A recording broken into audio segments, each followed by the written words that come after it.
여러분 안녕! 오늘도 어린이 키친 시간이 돌아왔어요. 오늘은 3월 6일 토요일 양들아 나를 따르렴 이라는 제목이에요. 오늘 본문도 우리 함께 읽어볼까요? 내가 너희에게 진리를 말한다.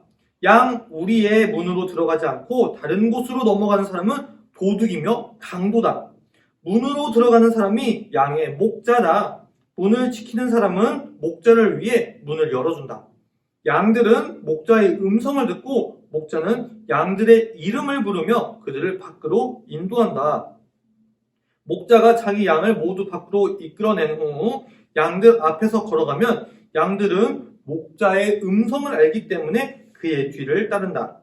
하지만 양들은 낯선 사람을 절대로 따라가지 않는다. 양들은 낯선 사람의 음성을 알지 못하기 때문에 그 사람에서 멀리 도망간다. 오늘 양에 대해서 이야기를 하고 있네요. 근데 여기서 말하는 양은 우리를 말하는 거예요. 우리가 양과 같다고 말하고 있어요. 자, 말씀 보면 생각하기를 볼게요. 예수님은 사람들에게 양과 목자에 빗대어서 하나님의 말씀을, 하나님의 음성을 듣고 따라야 한다고 말씀하셨어요. 여기서 양은, 이 양들, 예수님을 믿는 사람들을 말해요. 그리고 목자는 예수님을 뜻하죠. 예수님이 목자이고 우리가 양이에요. 수많은 사람 중에 있어도 부모님이 나를 보고 부르시는 것처럼 목자이신 예수님도 우리에게 관심을 가지고 부르신대요. 또 우리는 그 소리를 듣고 나를 돌보시는 예수님을 따르고요. 그런데 강도와 같은 사탄은 여러 방법으로 우리를 속여서 잘못된 길로 가도록 이끈대요. 사탄이 아닌 예수님의 목소리를 따르려면 말씀을 보며 나를 부르시는 음성을 매일 들어야 해요. 욕심, 미움, 짜증의 소리를 따르지 않게 조심하고요. 내가 귀담아 듣는 목소리는 무엇인지 돌아보며 하나님의 말씀만 따르기로 다짐해 보아요. 내 마음에 질문하기. 요즘 나는 누구의 목소리를 듣고 따르나요? 여러분은 말씀을 통해서 하나님의 음성을, 예수님의 음성을 듣고 따르고 있나요? 아니면 내 마음 가운데 오늘 큐티하기 싫은데, 오늘 놀고 싶은데, 오늘 게임하고 싶은데, 아니면 여러 가지 것들로 사탄의 소리를 듣고 있나요? 여기다 한번 적어보겠습니다. 전도사님은 예수님의 목소리. 자, 두 번째, 낯선 사람의 목소리와 같이 나를 유혹하는 욕심과 짜증의 소리에 귀 기울이진 않나요? 전도사님도 가끔 때로 화를 낼 때가 있고 짜증을 낼 때가 있어요. 자, 그렇지만 오늘 이 말씀을 통해서 이 짜증나는 것, 이 화가 나는 거는 사탄이 나를 유혹하는 거였구나. 난 이제 예수님의 음성을 들으면서 이제 오래 참고 사랑해야겠구나 라고 떠올렸어요. 자, 그런 경험이 있다면 여러분 여기다 한번 적어보도록 하겠습니다. 말씀 따라 적용하기. 말씀을 잘 듣지도 따르지도 않았던 내 모습과 앞으로의 다짐을 예수님께 보내는 편지에 적어보아요.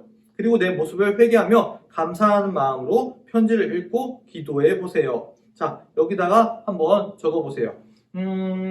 사랑하는 예수님께, 예수님, 그동안 예수님의 음성을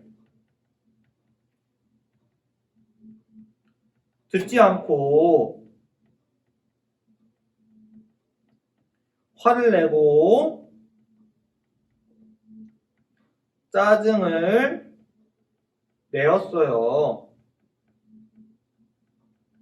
이제는 예수님의 목소리만 듣겠습니다. 강용민 올림. 자, 여러분도 여기다 한번 같이 편지를 써보세요. 자, 우리 함께 기도할게요. 저의 목자가 되어주신 예수님, 날마다 말씀을 통해 저를 불러주시고 인도해 주셔서 감사해요. 종종 욕심과 짜증의 소리를 듣고 따라갈 때가 있는데 이제는 돌이켜서 예수님만 따를게요. 예수님의 이름으로 기도하였습니다. 아멘. 자, 오늘도 우리 함께 보석 간증을 살펴볼까요? 자, 오늘은 선생님이 올려주셨네요. 열심을 따랐던 엄마라는 제목이에요. 예수님은 자신이 목자이시고 예수님을 믿는 사람들은 목자의 음성을 따는 양이래요. 어릴 때부터 저는 교회가 좋았고 교회 어른들에게도 칭찬을 받아서 예수님의 음성을 잘 따르고 있다고 생각했어요. 그러다가 결혼한 뒤 아들이 자주 아프자 직장을 그만두고 주부로 살기 시작했어요. 이유식도 만들어주고 성경 동화책도 읽어주며 아들이 부족한 점 없이 잘 자라길 기대했지요. 그러나 초등학생이 된 아들에게 난독증과 주의력 결핍이 있음을 알게 되었어요. 이 일로 저는 예수님의 음성이 아닌 제 생각과 열심을 따르며 아들을 키우려고 한 모습을 회개할 수 있었지요. 제 열심을 내려놓고 날마다 큐티하며 예수님의 음성을 따라 아들을 키울래요. 적용하기로는 아들에게 잘못을 알려줘야 할 때 그날 주신 큐티 말씀을 묵상한 뒤 부드럽게 말하겠습니다. 여러분도 집에서 내 가족에게, 동생에게, 언니, 오빠에게 말할 때 화를 내고 짜증을 내는 것이 아니라 부드럽게 말해볼게요. 또 부모님의 말씀에도 같이 순종해보고요. 그럼 오늘 큐티는 여기까지. 우리 내일 여기서 함께 만나서 예배드려요. 안녕!